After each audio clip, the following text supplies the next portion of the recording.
theater. Some of it most recently been canceled because of the circumstances. But the poem, George Floyd's Mama, that's in our window right now, was performed, virtually at Karamu in June. And Mary is right now she's the writer in residence at the Skirball Writer Center, but her term is just about to end. So thank you all. It's really good to be able to do this and to have poetry in our room here again. So I'm going to turn it over to Kisha. Thank you. Peace, everybody. Big love. Oh, we have love. Hello. Kisha. I know. This is like my third, to everybody, this is my third virtual reading.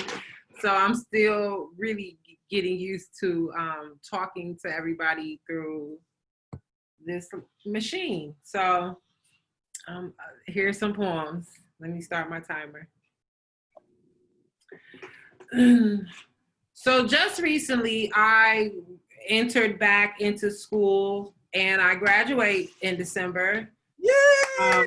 Yes, so with my degree in English. And we were doing poems in that class. They were giving us different assignments to do. And so this poem I wrote is called And Blink Your Eyes. And the purpose of this poem is more of a conceptual poem. We wrote it from a prompt. So it is conceptual, meaning it is not formal. It's out the box. So it's called And Blink Your Eyes. When the moon cycles, does it bleed?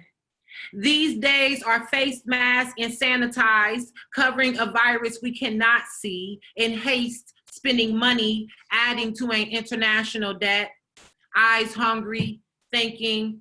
The audacity of the grocery worker to ask for weed from the man with the business suit, as if the worker has time to inhale. In the panicked line I hear, when I went to the Leaning Tower of Pisa, it towered over me as if it were a dinosaur. It has solid beams and bright lights. 6 feet behind 2 women in business suits, another voice says, well, the beams weren't that solid and all the lights weren't bright. Some dimmed and flickered. I think she must know because she was there. She might have touched those beams. She may have been jilted by a lover under the dinosaur and counted the dead lights. Night brings secrets cloaked under the stars. I wonder if they reveal lies. I live in Cleveland. It never storms in Cleveland. It just changes its clothes and hops in the water every now and again. It shifts and shuts down. It swings in a political state. It turns red and burns, accepts bribes.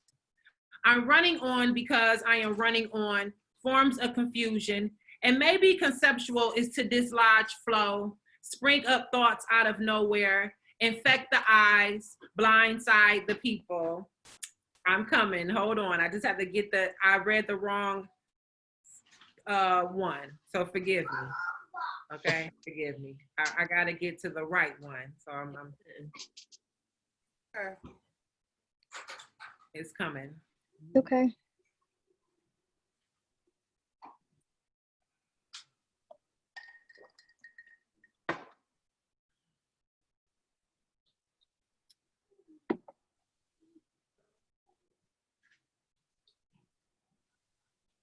Okay. I can't get too close to a stranger to whisper, or I may get a virus. If I could, I would name the stranger Leon and say, why do you walk with a limp? He'd say polio. I'd say damn. He'd say pandam. The president of the United States is good, says rednecks and bubble guts, says red pundits and pork bubbles, says red-faced racists and bingo aches, says right-wing turkeys and jowl meat, says white supremacy and picnic baskets, says corporations and cocaine sniffers sit over mirrors reflecting their evil. The snow is blowing in haste as they sneeze after sniffing the snifter of pus leaked from dead bodies they have poisoned. You seem shorter in real life, is what I tell the imaginary man in my dream who towers over me like the leaning tower of Pisa. I imagine in my dream, always brush your eyes and blink your teeth. I mean, always eyes your brush and blink teeth your. Fuck. Blink your brush and eyes your teeth, always. Trying not to pan worry with my pan toddler. Keep telling myself in Shakespearean, to not survive is not an option. I can barely think straight. This is another sentence ending in an exclamation point.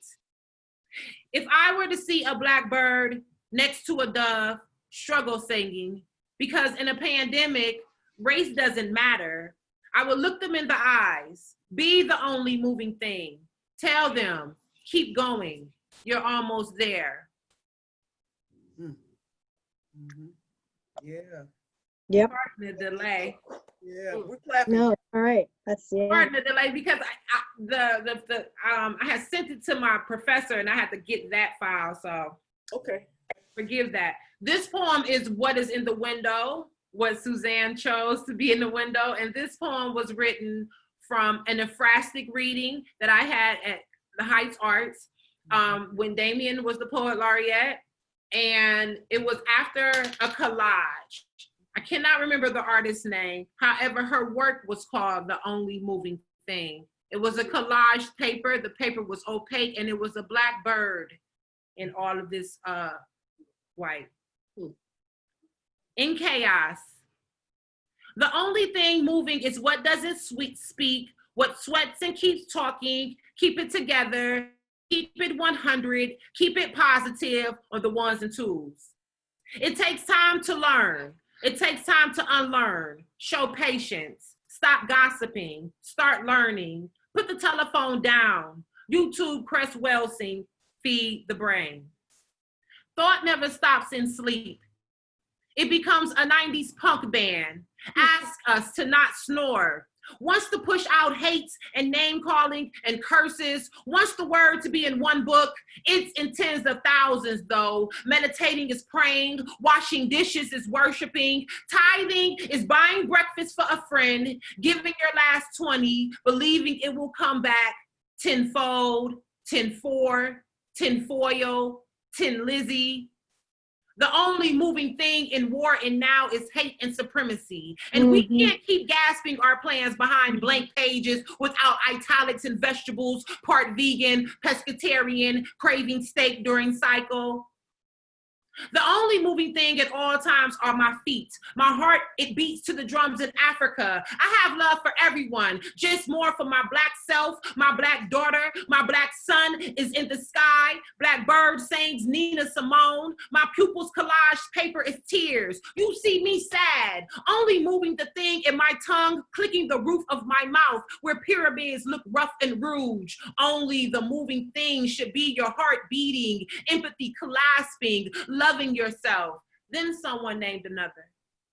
We speak our thoughts about race, a psychological dis-ease that has people acting unjust, acting ignorant, wailing in our sleep. Our EM flutters the mind and dream occurs. This is where your mind advances. The thing only moving when all else stops is the cat that licks its paw on the corner stoop under the stars. Sirius A and B invisible, gaining blue-black force, Digitaria. There is a history that is growing more red, more hateful. Smiles are slithered, slanted to give the illusion of kind. Absolute energy will let you know we just need to breathe and let correct fill our veins. Let it sit there. Cease.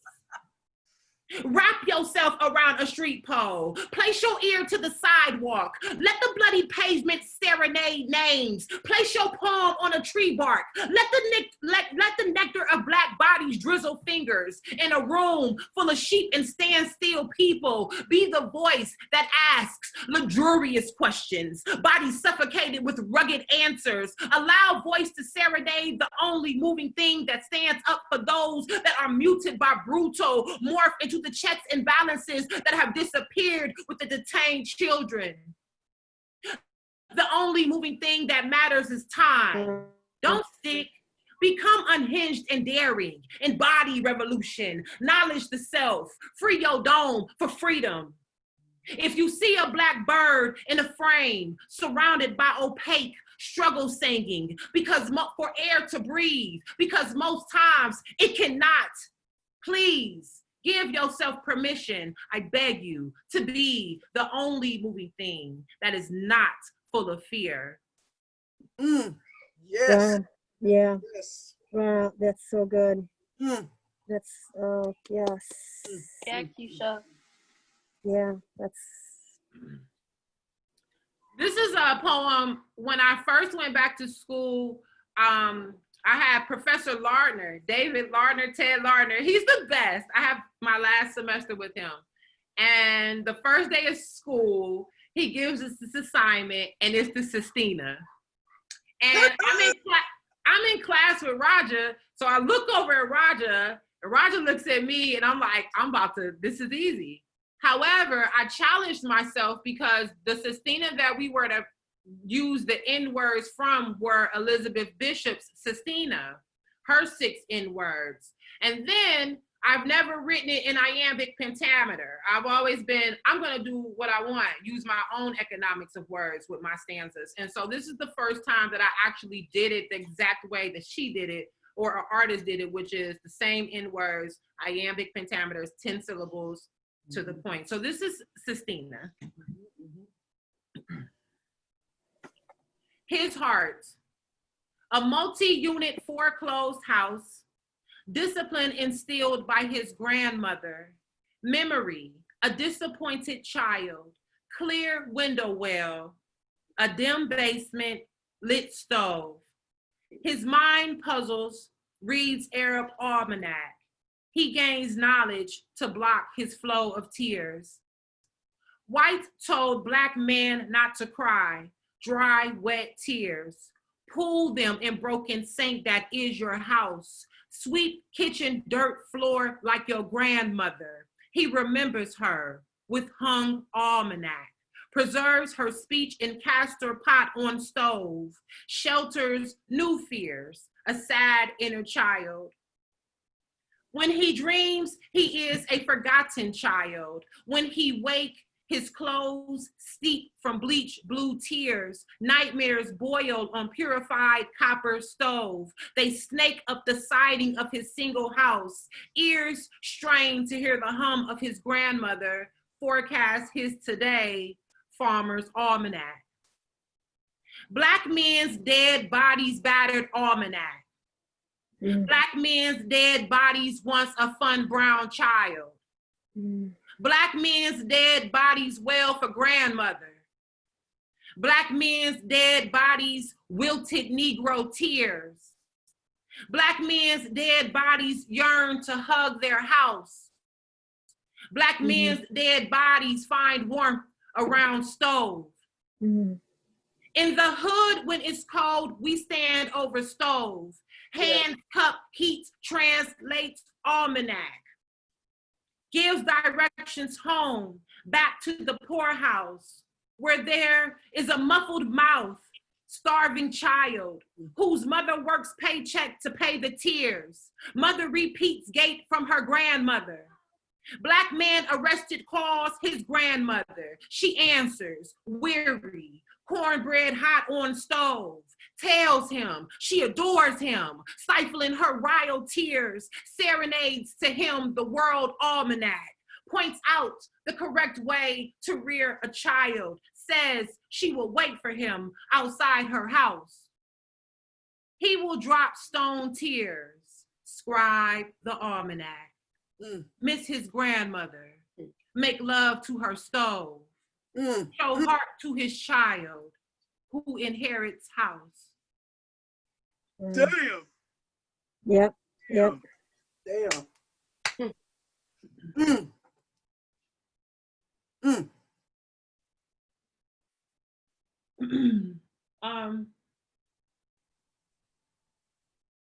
So here's another poem,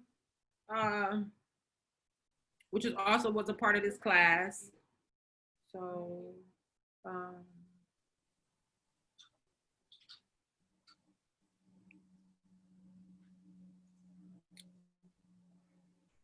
This was from the final part of the class.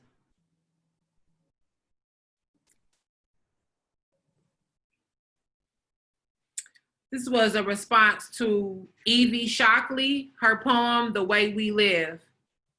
So this is called The Overflowing. And part 3 was about poetry as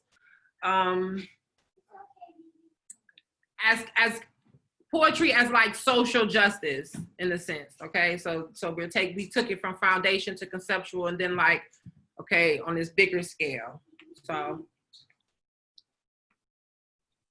when the collection of blood from colored people pose experiment, when the bodies pile up in more mass graves, when the mothers view fear and pass it on to their seeds, they grow the hate that is growing the pain.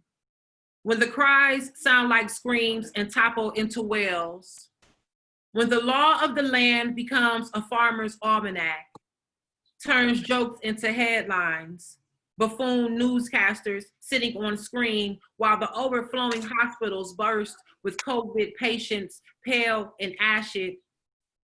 When the leader says stop and the president follows its orders, or sordid monster with all power and no heart.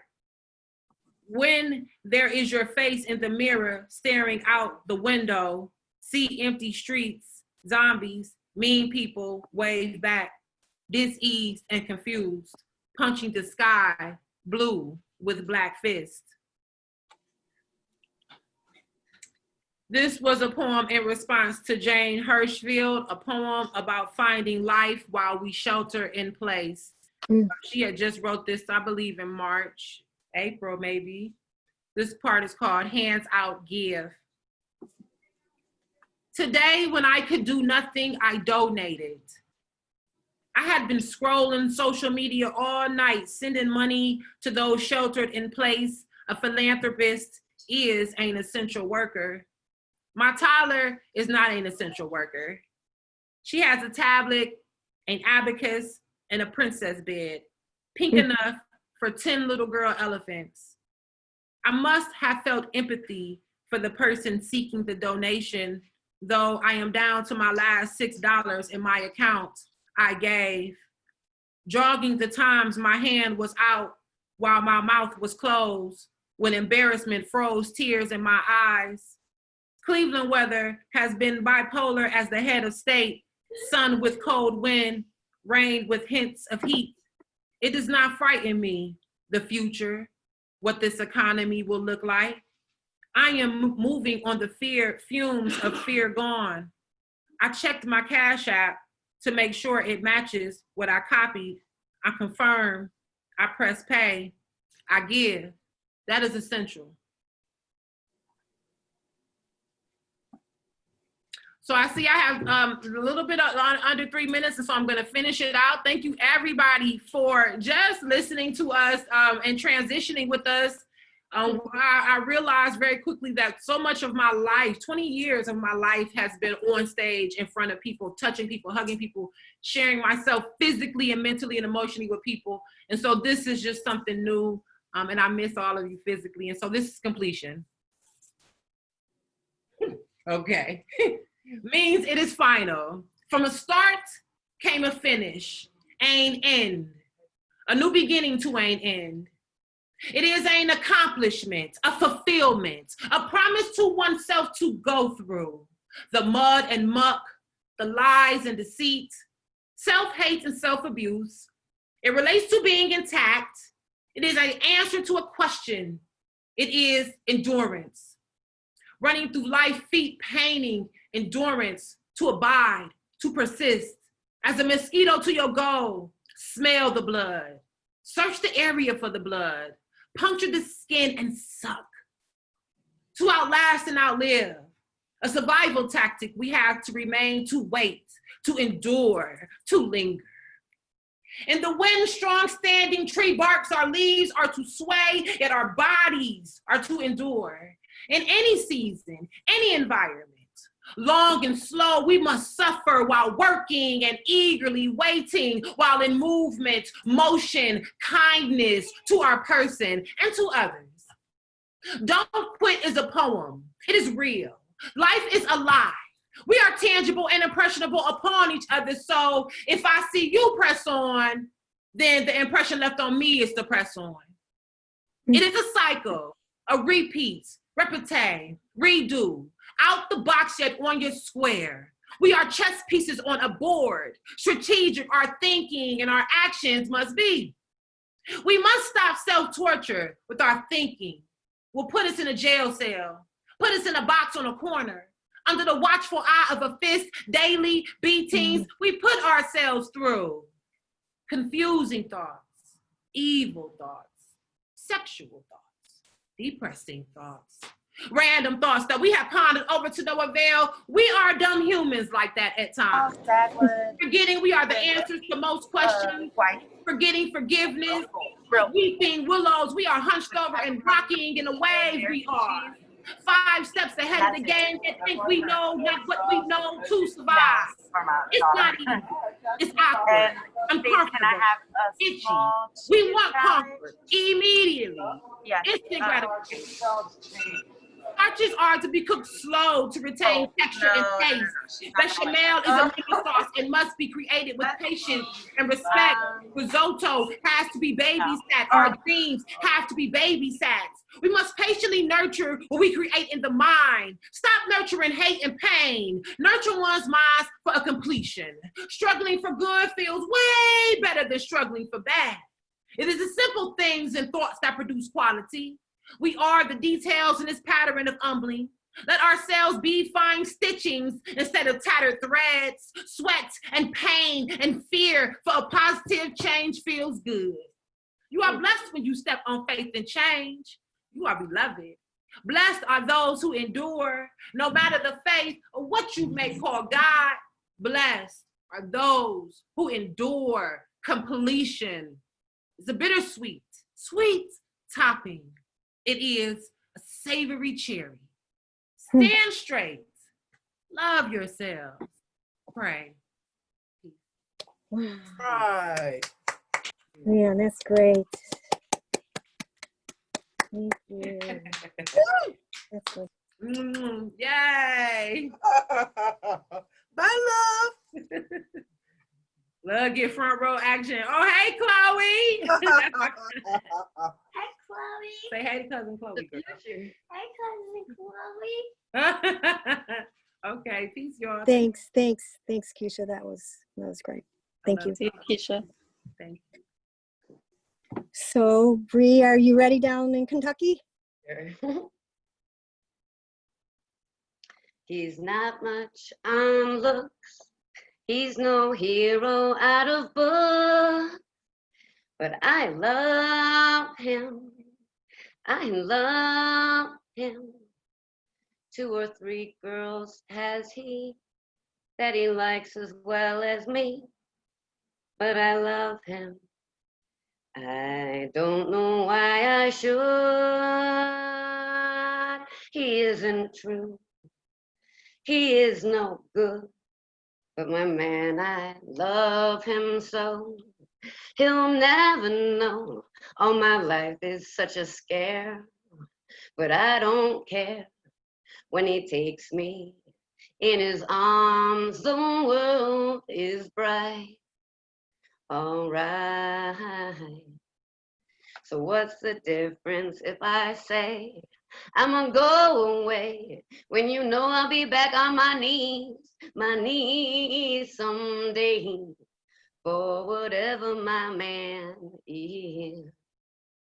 You know that I'm here forever more. We are all damaged at birth, bruised, our blood vessels exhausted. Onward, we constantly seek comfort. Why? We kneel peacefully. You kneel on our necks until we die. Your mind's eye clouds with judgment against protesters. You don't see your Jesus cry. We have hearts, minds, blood, tears, families. You also have these things, yet somehow stand silently by. As our hearts, minds, blood, tears, and families are gassed, shot, trampled, imprisoned, starved, suffocated, and indentured, only being able to ask ourselves time and again, why? Seared into my heart's joy that lasts, so wholesome, I at first would not partake, till prodded by God's own mercy stare.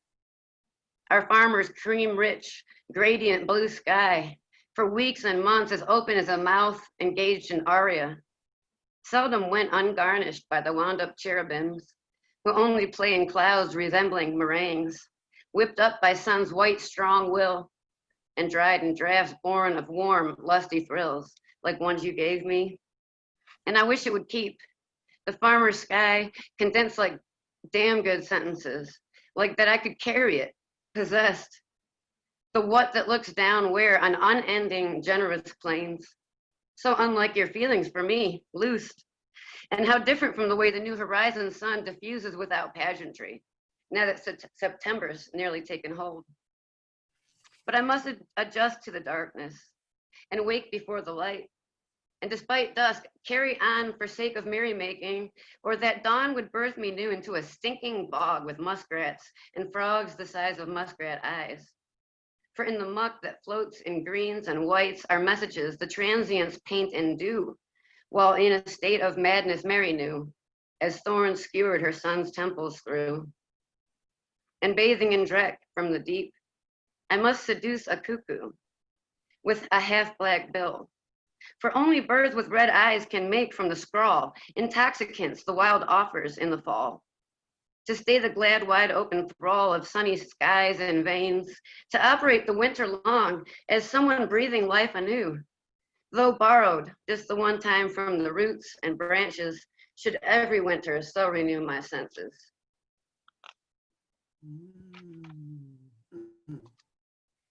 The arbor of my regret, grown thin, reaches down and in the bog of his neglect, like withered grass, heat pressed against a wasting log. I keep a log too. 1, 2, 3 times he took me on the stairs in the unfinished garage. Meanwhile, the falls is absorbed in me by the bodies of muskrats bathing in green jennyworts, twixt copper cedar knees that do poke out, even if they play dead when the sun gives up. Grackles and rusty blackbirds fly and gather, excited about something in the trees, and each of them with its own full-page editorial. But I don't speak bird. It used to be that I wanted to speak you. And now you break me open like a pomegranate thrown against a wall. My heart, in imitation of that fruit, has locked itself in unnumbered cells, arranged like with Cebus, strange symmetry. Our shadows tessellate on grasses, illegible as water-laden pulp. The groundskeeper swore he saw something move, there, by them grave century theaters. We hung round a little while past the presentation, broadening our cultivation, blazoning a complex coat of arms behind our heads, talking excitedly on Artemis. Our voices grew in tears like shrubs bearing all of their fatal chambered fruit in a single season. Artemis, born of a quail, you told me, broke a pomegranate to wear for a serrated crown. I knew from my own readings she once tamed a bear and went round in a chariot pulled by golden horned deer. And I thought but did not say to you that I am like her, for men who saw her naked body befell tragedy. I am uninterested, however, in archery. I am shot at, not the one to shoot. Also, I have been flanked times on either side by common blue butterflies. I'm kind of like sleeping with the enemy because, you know, I fell in love with a man who, he told me one time that his brother always did book reading. And I said, well, have you ever done book reading yourself? And he said, no, never. And he voted for Trump because he wanted the wall. But, you know, I've seen empathy stirring in his veins. I think I've had something to do with it. Hello, kisses. Why did you sit in the grass like that as I sang in your ear, a stranger? Some won't sit in grass, cold and wet. Maybe if they did, they would get more kisses. Hmm. Your goodbye kisses are among the best I've had. You say it's because they are see you later kisses. I answer, I might. Mm. You are my first taste of true country. Your loud muffler accelerates me. You're so wrong, can't be wronger. We can't go on like this, I say. You say we just need to do it more and longer. Every turtle I see in the woods here is orange and yellow, except the ones who sunbathe out on the water. They are gray. They give me away to shorebirds and waterfowl. They slide in violently when I come around. Trailing blackberry out climbs me. Ferns, just one stalk each, look like stuck feathers in the ground. Blue birds in white blossoms of black locust trees disappear into the dark abyss you worship, the one I can never see, not even with my little glasses. This is a timely one because I truly do get anxiety from the corn, although this might be a couple years old. It gives me anxiety to see how tall the corn is. It grows in proportion with my shrinking resolve. There is an ongoing racket in the sector of my health. Meanwhile, alfalfa grows blue and purple, with red clover in the pale wheat. A sparrow with solid pipes I take to be a Lincoln by its stripes, alights, and I find the source of all this cotton in the grass. It is something to sneeze at. I smell cow patties and long dead grass that has been wet and dried. I am glad I lost my lighter when the blue grosbeak lands, holding some of it in her beak. I don't want to smoke. I want to be like the shade which floats earnest nuthatches. Tree swallows make great arcs. An awful young great-crested flycatcher blinks innocent. Its chest also bleeds. And of course, the same hawk, same tree perch, same distance he looks out at is the one I close with each tired step. I realize how lost I am when an oriole streaks orange above me, and every way I look is soybeans. Mm. Well, I think I should just do like one more. Let's see what we got.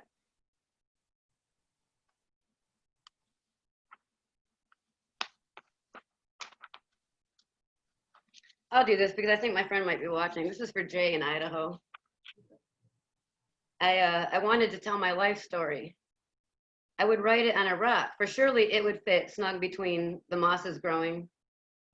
A hieroglyphic, like found on mountaintops by unwitting prophets. A guidebook to the damned, them who gave a great damn all the time, against their own best instincts, given over nonetheless to being true, forthright, and yet ill-equipped as well as daring as all wherewithal. Peacock feather buried at sea, shucked oysters down the mouths of government leaders. It was going to be some story, but I was cooking in restaurants. I was visiting the doctors. I was playing Yahtzee with other Yahtzee players. I was buying long johns for long winters and short skirts for even shorter summers. I grew old with my Prince Charming, and before I knew what to think, I thought differently. I knew I had succeeded at so many things. I wiped the mirror with a damp towel. I shut the front door. I polished the tea kettle and blew out its whistle when I went to bed nights. And daytimes, days like green embroidery on a pink clothesline grew mosses like the rock had grown when I'd wanted to back when write me. It started with a Rubik's Cube, an onion unraveled. The real puzzle was how I'd got on at all, but for love. At that point, I set out to write love, but this didn't happen, not exactly. I wrote with love. I wrote to people that I loved. I wrote lovely things about people I loved. I loved people and I kept writing, but I have not written love. I have met sad people. I have met miserable people. I have met the bleaker than bleak, those that gave up so completely that they had given up on giving up. In fact, their gig was up. Their gig had been being someone that gives up. I have met people who love. I would much love writing my life story. I would write it with a penny scratched on cardboard chits, thrown into the rubbish on the way out, having not won this time. I would write it with 3 X's going down the middle and draw a line through the X's. Pass the paper, wait for my opponent to draw a new board. I would write it with a long line, drawn perpendicular to a much shorter line, 1 letter at a time, building a stick man. I would always have different opponents, and they would all love, and each of them would want to read my story. Yeah, yeah, yeah.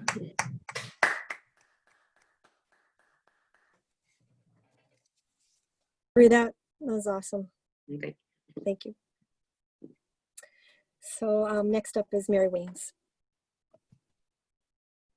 So I want to read some poems from a new chapbook length collection called Fall and Response.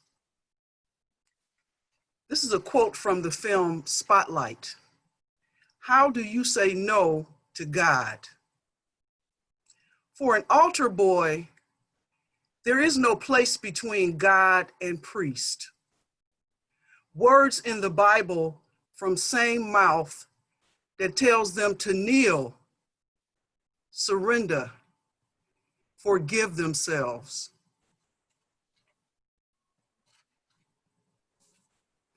My name is Denisha from Push Out, the criminalization of Black girls in schools by Monica Morris. She's matter of fact, self-description delivered like list of groceries, made every week, eyes too wide open to be 11. Her stance imitates what she thinks a grown woman is. She's only 11, but already thinks she knows how to hoe. She's only 11, cherry sold for one day's rent money, knows how to make it pop for the first time again. Too young for a period, she keeps a secret journal of days, times, actions required, and how much she earns in backseat of an abandoned car on First Street behind the schoolyard, while her books watch from front seat, learning a lesson.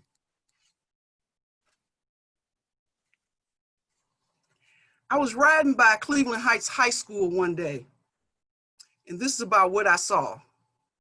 It's called Two Black Girls. Schools let out.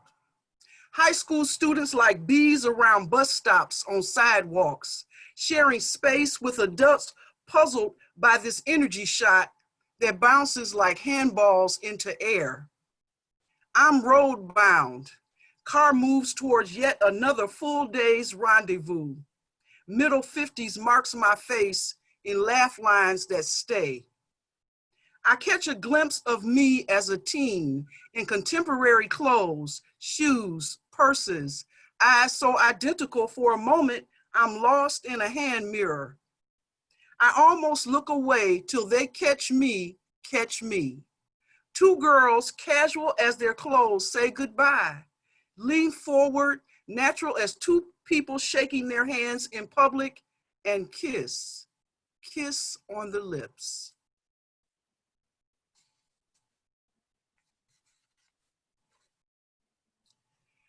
On January 3rd, 2017, my daughter Michelle went behind Dave's on East 40th Street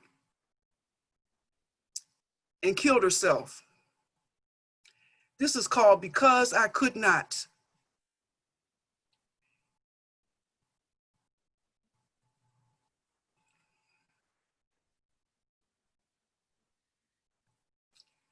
Daughter's suicide makes death arrive suddenly.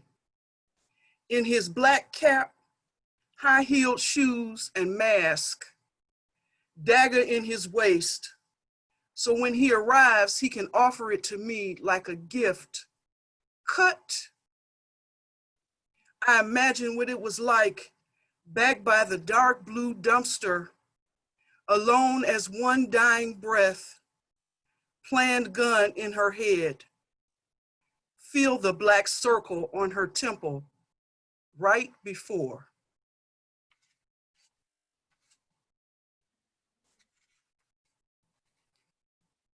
Lament of the Urn, after Deborah H. Doolittle. I wish the ash I carry could come again. reshape each flake inside its mother's house. It's been 2 years, yet every day, she lifts me up as if her child is peering out. When people come and sit around her table, they never notice me behind their heads, or that no matter what the season, there are no flowers gathered in my stead. On bad days, in too early mornings, she walks barefoot in the leaving dark to kiss my lid as if it is a forehead, then stand there crying, desperate, apart.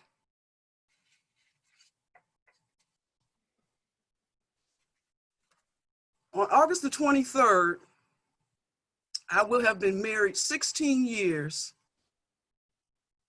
for the third time for the only man I ever should have married, except I got my precious daughter, Michelle, out the first one. The motherfucker. This is called love. I keep trying to get him to take herbal pills he has no interest in. Worry daily about places in his arteries forced open by man-placed mesh. Each winter I buy him gloves he never wears. Nights I wait till he's fast asleep, memorize his snoring patterns, kiss his head, take off his glasses, clean them, then put them where I know he'll reach for them. Pray each day he'll outlive me, so I don't have to remember what it was like to be alone in the dark. My grandmother, the late Mary Isabel Lacey, who I lost in 1988, but it still feels like today, was my best friend and one of my biggest fans. This is called washing dishes by hand. Granny washes dishes in our kitchen, sleeveless cornflower blue house dress, trimmed in plaid, always busy hands dipping deep in water. Her thoughts, some secret, some about Duffy, her husband of 42 years. I rushed to sink, wrap my arms around her waist, hold on tight to 1988 before she died of breast cancer. Feel my hands alone in the suds, finishing our dishes. George Floyd's mama. Mama's an African word. When I heard George Floyd shout, he took me all the way back to how we got here. Back to most of our first words, how we learned to speak, walk, hold hands, cry. I watch black man, blood, brother, on his stomach, say please, say I can't breathe, sir. The white knee disguised as blue on his neck, cop's hands in his pockets as if relaxed, as if all is well, as if that's not a man trapped on the ground for 8 minutes and 46 seconds. I realized the cop would not have done this to a dog. His exception so natural, it didn't occur to him to let up. When Floyd begged for air, his polite desperation ignored by 3 cops who stood around as if watching a movie without the popcorn. It is broad daylight. People are witnessing and recording when Floyd screams and his dead mama comes to pick him up as God releases him from his body so she can take him home.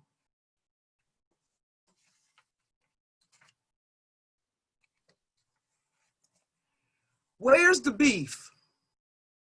For Rayshard Brooks, 27-year-old father of 4, killed June 12, 2020. White police are killing Black people so fast, we don't have time to take a breath. Honor our dead, get back to what's left. White police are killing Black men so fast, we have to write their names on our memories in indelible ink. White police are killing Black women. White police are killing Black women too. But few marches happen in the streets, and their stories don't repeat in the news that likes to re-show videos.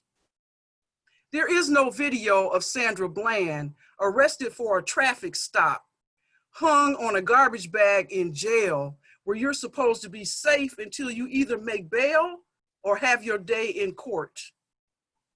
White cops are killing Black women too, but when they no-knocked into Breonna Taylor's place, catching her in bed, looking for someone who was already in jail, the police still shot her innocence 8 times. Are Black men's lives worth more? Are Black non-hetero lives worth less? 401 years later, we're still treated like chattel or cattle. Our value, the only group being debated. Immediate response to Black Lives Matter, making it clear ours don't, but blue and all read white, always have. And why always ask about Black on Black crime? When it comes to us, it's always about everything else but what it is. Blaming the victim, the standard go-to to deflect from the problem at hand. Why do Blacks think we're entitled to be treated according to what America says it is, when we were brought here for our asset value, carefully documented in ship's logs, their bottom line, our asses, the same ones that in 2020 can't walk, drive, jog, sleep, breathe, be, without cops losing our lives. It's time for the hunted to tell the story. And thanks to cell phone videos and police body cameras, maybe some of us will live long enough to do it. Because 18 days after George Floyd's neck succumbed to a cop's knee after 8 minutes and 46 seconds, 18 days after he repeated, "I can't breathe," 16 times, following no resistance and calling the cop killing him, "Sir." 18 days later, while global protests continued, Floyd was buried, the world kept watching. Rayshard Brooks stopped at Where's the Beef Wendy's, his few drinks causing him to doze in the driveway. The cops called. They wake him up. He asks to walk to his sisters. They refuse. They breathalyze him. He fails, resist, is chased like paddle rollers used to chase slaves. Brooks grabs a taser, points it behind him, tries to run away, and winds up shot in the back by a cop who believes for a Black man, falling asleep waiting in line for food is a crime.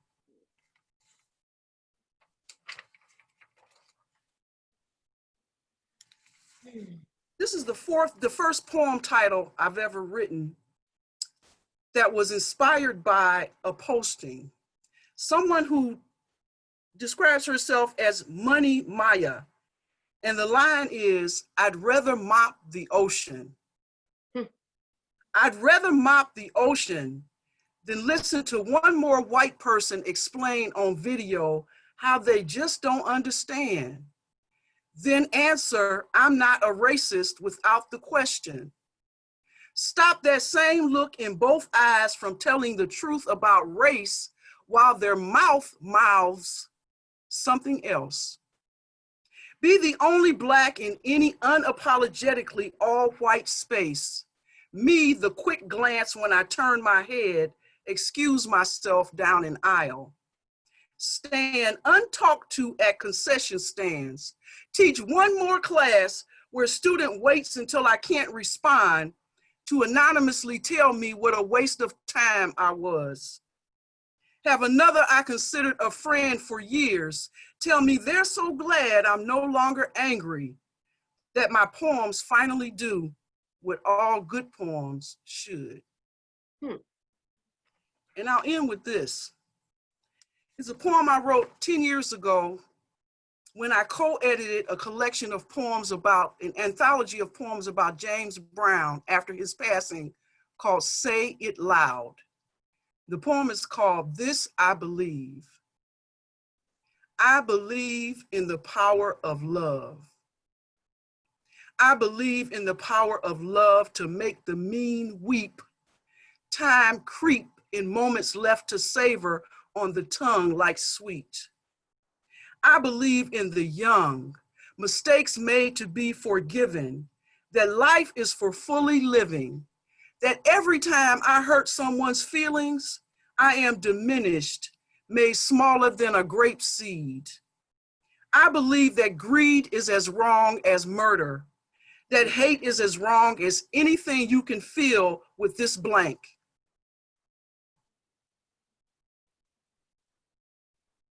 I believe in glasses half full, in the omission of rank, that when gay couples marry, me and my husband continue to love, embrace, face each day united as the rings on our hands.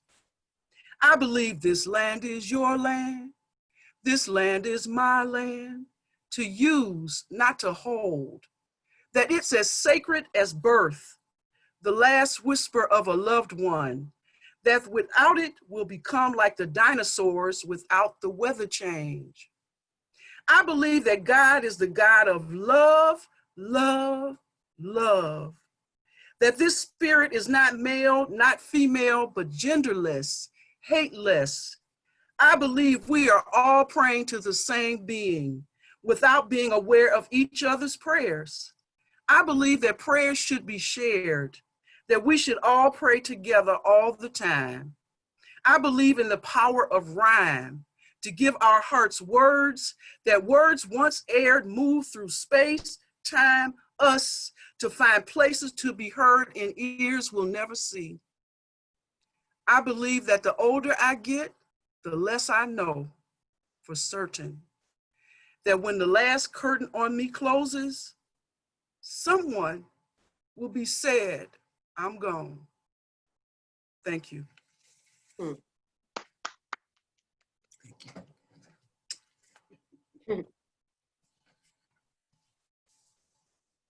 Thanks, Kisha and Bree and Mary. Thank you so much, and thanks everyone for coming tonight. And we'll see you next time. We're gonna do the second Wednesday every month again, virtually, until we can meet here again. So thanks. Love y'all. Love y'all. Bye-bye. Bye.